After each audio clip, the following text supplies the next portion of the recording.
Dans cet épisode, je vous propose de découvrir 3 tests simples pour protéger votre cerveau.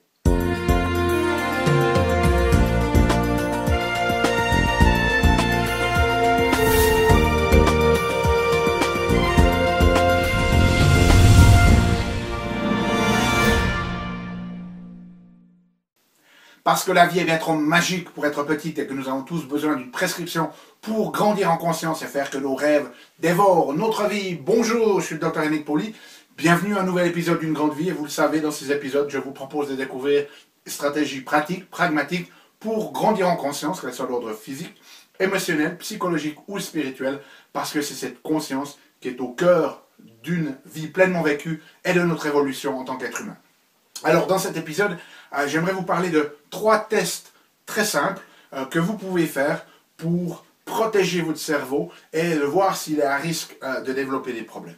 Alors, la raison pour laquelle j'avais envie de partager ces 3 tests et ces conseils aujourd'hui avec vous, c'est que pour ceux qui me suivent régulièrement, ou pour ceux qui sont patients chez nous, vous savez que moi j'ai un intérêt particulier pour tout ce qui est système nerveux, cerveau, et qu'on travaille dans un modèle que l'on appelle la neurologie fonctionnelle, c'est-à-dire d'aider les gens en évaluant la manière dont leur cerveau fonctionne, parce que le cerveau contrôle tout le corps, et de voir comment nous pouvons aider les gens en renforçant certaines parties de leur cerveau qui ne fonctionnent pas comme elles sont, ce qui permet au corps ensuite de mieux guérir. Et ces derniers mois, par cet intérêt, eh bien, j'ai fait passablement de formation sur tout ce qui touche à la neurodégénérescence, c'est-à-dire au vieillissement précoce, si vous voulez, du cerveau, et comment cela affecte les gens dans leur qualité de vie et de fonctionnement. Alors, quand on parle de neurodégénérescence, on ne parle pas seulement de maladies neurodégénératives comme Parkinson ou la maladie d'Alzheimer ou la démence, on parle de vieillissement, si vous voulez, accéléré de la fonction du cerveau. Mais en se formant là-dessus, ben, c'est toujours un petit peu la même chose. Dès le moment où vous prenez une formation, vous vous spécialisez dans un domaine, vous commencez de pouvoir aider les gens qui ont ces problèmes et vous commencez d'attirer à vous des gens qui ont ces présentations. Et dernièrement, on a de plus en plus de patients qui arrivent justement avec des maladies de Parkinson ou des maladies d'Alzheimer ou ce qu'on appelle mild cognitive decline, c'est-à-dire du déclin cognitif léger, ce qui est des précurseurs, si vous voulez, d'Alzheimer. Et donc, finalement, on a tendance à attirer les gens qui viennent une fois que la maladie est déjà déclarée, a déjà été diagnostiquée. Et je peux vous dire que, c'est pas facile à aider, ça c'est la première des choses, mais 2, c'est vraiment impressionnant à quel point ces maladies changent la personnalité, affectent les gens, affectent l'ensemble de la famille. Donc l'idée ici, c'est de vous donner des pistes maintenant, indépendamment de votre âge, pour que vous puissiez commencer de prendre soin de votre cerveau, de savoir où il en est, et puis surtout de voir, si vous mettez en place des stratégies d'hygiène de vie, de voir si ça aide votre cerveau. Donc, les 3 tests que je vais vous proposer, celui-là il est par terre, on va en prendre un autre. Okay. Le premier test que je vais vous proposer de faire, c'est de demander à votre médecin, lors du prochain contrôle sanguin, ou s'il n'a pas de prévu d'aller en faire un, de lui demander de faire une CRP ultrasensible. Alors, c'est quoi cette CRP ultrasensible? C'est un marqueur inflammatoire. Et puis, ça se fait communément en médecine. Hein. Mais très souvent, ils font juste des CRP. On va demander une ultrasensible parce qu'elle est un petit peu plus précise. Et cette CRP, eh bien, elle est liée justement au risque de neurodégénérescence et notamment de maladies neurodégénératives comme la maladie d'Alzheimer. En fait, c'est un marqueur inflammatoire.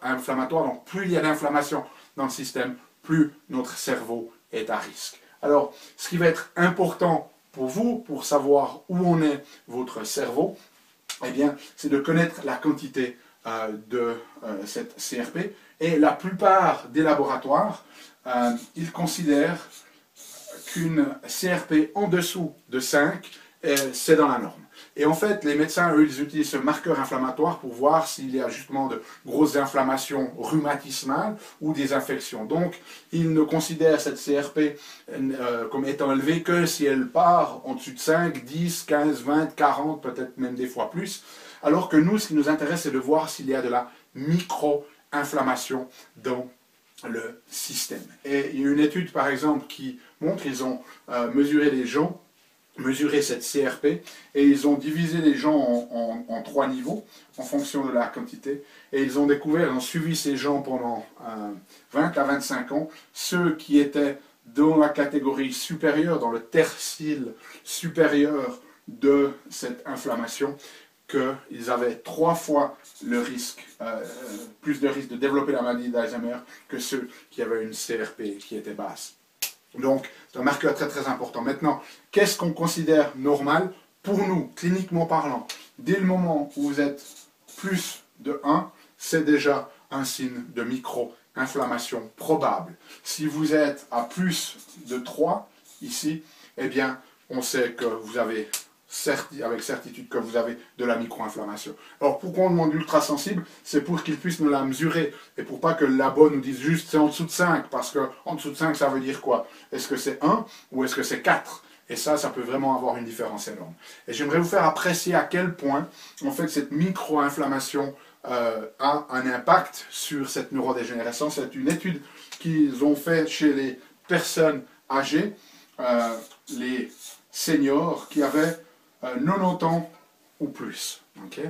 Et puis, ils ont évalué le degré de risque de Parkinson chez ces personnes-là en fonction de la quantité de cette CRP ultrasensible. Et ils ont divisé en 3 groupes. En dessous de 0,5, ils ont appelé ça non décelable, c'est-à-dire qu'on ne pouvait pas la mesurer. Okay? Entre 0,5 et 0,7, ils ont appelé ça décelable. Et en dessus de 0,8, donc on voit que c'est même, ici ce décelable, en dessous de même ce que nous on utilise comme un peu marqueur de micro-inflammation, en dessous de 0,8, ils ont appelé ça élevé. Et ils ont regardé, ils ont comparé le risque de ces 2 groupes ici, comparé au groupe qui avait une CRP à moins de 0,5. Est-ce qu'ils ont réalisé que ce groupe-là, qui était dans la zone décelable, c'est-à-dire entre 0,5 et 0,7, ils avaient 3 fois plus d'avoir ou de risque d'avoir ou de développer Alzheimer pendant la durée de l'étude. Et ceux qui étaient en dessus de 0,8, ils étaient à 5 fois plus de risque. Donc ça nous montre, en tout cas, on ne peut pas nécessairement dire ça chez les jeunes, mais en tout cas chez les personnes âgées de plus de 90 ans, le fait d'avoir des CRP en dessus de 0,5, fondamentalement, ça augmente votre risque de dégénérescence. Okay? Donc ça nous montre à quel point, finalement, il ne faut pas qu'on se base juste sur cette référence de labo, qui est une référence plus basée sur tout le risque cardiovasculaire, mais il faut qu'on ait une vision beaucoup plus restreinte de ce qui est normal pour pouvoir mettre des stratégies de gestion de cette inflammation. Deuxième test qui est facile à faire, c'est demander un test d'homocystéine, c'est aussi un test sanguin. Et cette homocystéine, en fait, elle fait partie d'un cycle ici que l'on appelle la méthionine. Alors, je ne vais pas entrer dans les détails biochimiques pour ne pas vous faire vous endormir, okay, mais on a cette méthionine ici. Elle va être transformée ici en homocystéine. On va la résumer HCY, homocystéine. Et puis, en fait, ce qui se passe ici, c'est qu'il y a des stades intermédiaires là-dedans et ça va produire notamment ce qu'on appelle des groupes méthyl. Ces groupes méthyl, ils sont importants parce qu'ils vont se taguer à des protéines, à notre ADN, et ça va les activer. Okay? Alors, cette homocystéine, elle va devoir être recyclée ici, et si ce recyclage ne se fait pas, ça c'est entre autres dépendant de la vitamine B12, certaines formes de vitamine B12, la méthyl B12 par exemple, et des formes activées d'acide folique. Okay. Donc, si vous avez des carences en vitamine B12, en acide folique, et pas seulement des carences, mais que vous n'avez pas ce dont votre corps a besoin, cette homocystéine, elle va augmenter. Donc, c'est aussi un marqueur indirect, si vous voulez, au niveau fonctionnel de votre statut en B12 et en B9 ou acide folique.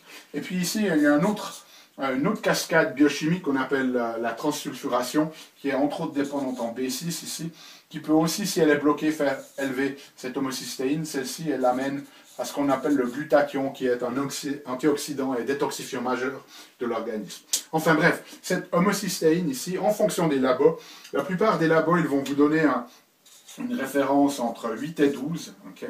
La raison pour laquelle il s'arrête à 12, c'est qu'on sait que dès le moment où vous avez une homocystéine au-dessus de 12, ça devient toxique pour votre système cardiovasculaire, ça devient toxique pour vos vaisseaux sanguins. Par contre, d'un point de vue neurologique, il y a des études qui montrent que dès le moment où on est en dessus de 7, vous augmentez votre risque de neurodégénérescence. Donc, cette homocystéine en dessus de 7, elle commence d'être neurotoxique. Donc, il faut mettre en place des stratégies, notamment au travers de ces éléments-là, la B12, l'acide folique, la B6 éventuellement, pour protéger le système.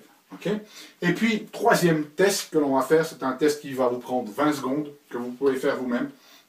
C'est le test sur une jambe. Alors, pour le moment, c'est un petit peu difficile de corréler avec des personnes plus jeunes, mais l'étude qui avait été faite ici, elle a été faite chez des gens qui avaient en moyenne 67 ans. Ils ont pris 1300 sujets et ils leur ont demandé de se mettre en équilibre sur une jambe, les yeux ouverts. Okay, et de tenir le plus longtemps possible. Et sur un système idéal, vous devriez pouvoir, avec les yeux ouverts, tenir sur une jambe au minimum 60 secondes. Okay. Les yeux fermés, ça fait encore une toute autre chose, ça teste d'autres parties du système nerveux. Mais ici, sur une jambe, en tout cas chez les personnes de 60-65 ans, vous devrez être capable de tenir une bonne minute sur une jambe. Et ce qu'ils ont découvert, c'est que les personnes qui tenaient moins de 20 secondes, okay, moins de 20 secondes sur ce test-là, donc en équilibre sur une jambe, les yeux ouverts, ce que je suis en train de faire en ce moment, eh bien, chez les personnes qui tenaient moins de 20 secondes, 30% d'entre elles avaient ce que l'on appelle des maladies des petits vaisseaux au niveau du cerveau. Et cette maladie des petits vaisseaux, ça crée en fait des micro-hémorragies et c'est un risque majeur de faire des attaques cérébrales.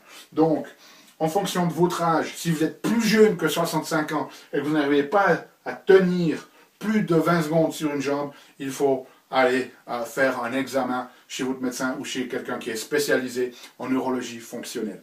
Chez les personnes de 67 ans, même chose. Si vous n'arrivez pas à tenir plus de 20 secondes sur une jambe en équilibre, les yeux ouverts, c'est le moment de vous faire examiner et notamment d'aller vérifier ces paramètres au niveau cardiovasculaire, au niveau lipidique, etc.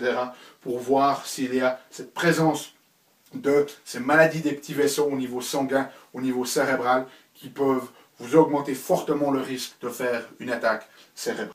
Bien évidemment, quand on parle de capacité à rester sur une jambe pendant 20 secondes, mais il faut qu'il n'y ait pas de raison orthopédique qui vous empêche de le faire. Si vous venez de vous fouler la cheville et que vous n'arrivez pas à tenir en équilibre sur cette jambe-là, n'allez pas conclure que c'est un problème avec votre cerveau. Okay. Il faut prendre en compte ces aspects orthopédiques, de problématiques d'entorse ou d'arthrose ou des choses comme ça.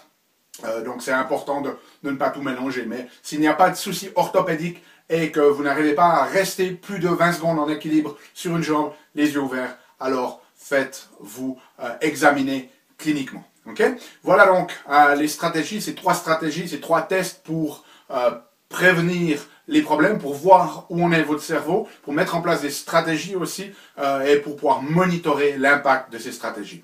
Moi, je me réjouis de vous retrouver pour une nouvelle vidéo.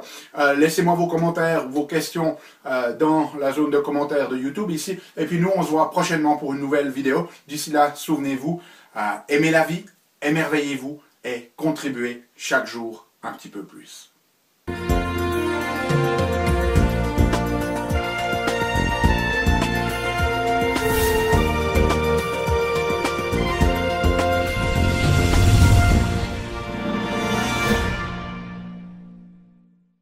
Salut, c'est Yannick. Alors, t'as aimé cet épisode? Sais-tu que tu peux rester connecté et même approfondir le sujet en faisant trois choses? La première, tu peux t'inscrire à mon compte YouTube. De cette manière, tu vas recevoir, tu seras informé des prochains épisodes. La deuxième chose que tu peux faire, c'est approfondir le sujet grâce à ce DVD, les 7 clés d'une grande vie. Il est complètement gratuit. C'est le DVD d'un atelier que j'ai fait de 2 heures environ qui explique les bases de la méthodologie et qui vous donne des exercices pratiques dans la méthodologie une grande vie. Donc il est gratuit, tout ce que tu as à faire c'est cliquer sur le lien. Et troisième chose, eh bien, je t'invite à me rejoindre sur mon blog où tu trouveras la transcription de cet épisode et aussi où tu peux t'inscrire, laisser ton email afin que je puisse t'envoyer les prochains épisodes. Donc tout ce que tu as à faire, c'est à cliquer en choisissant sur le menu qui apparaît sur cette vidéo. Donc clique le lien qui te convient, clique les trois si tu veux. Et puis surtout, moi, je t'invite vraiment à recevoir ce DVD puisqu'il est gratuit. À bientôt.